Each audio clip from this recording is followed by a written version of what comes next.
Bong Revilla, na-aksidente sa filming ng bagong movie. Kailangan nga ba ng surgery?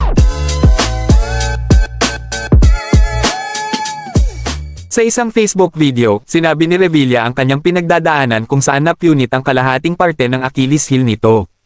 Si Bong Revilla ay kasalukuyang nagsushooting ng pelikulang, alias Pogi. Sinabi ni Bong Revilla na nangyari umano ito dahil sa isang running scene at napabilis umano ang kanyang pagtakbo. Dagdag pa nito, kailangan umano ng surgery ayon sa kanyang doktor.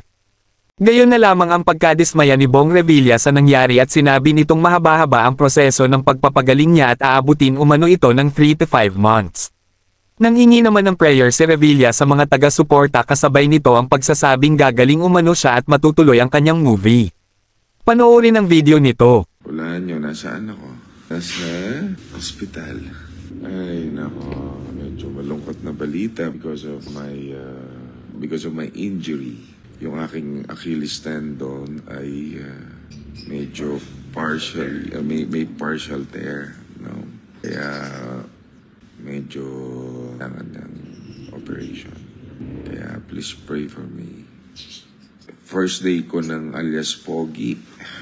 Yesterday, kasama ko pa si Aramina and Epi Kison. Pagdasal nyo po na hindi naman ganun grabe. Sinabi nga ng doktor na medyo bali yung 50% ng aking Achilles heel ay na-tear. Yan po. Dahil sa pagtakbo. Dahil sa sobrang bilis ko daw tumakbo.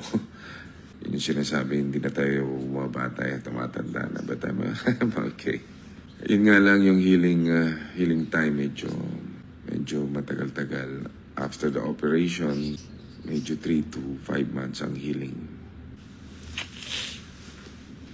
Nakakainis. Sa kabila ng mga nangyayari, marami pa rin ang sumusuporta at umiidolo kay Bong Revilla dahil sa angkin nitong galing sa pagganap sa pelikula. Marami pang showbiz chika ang aabangan.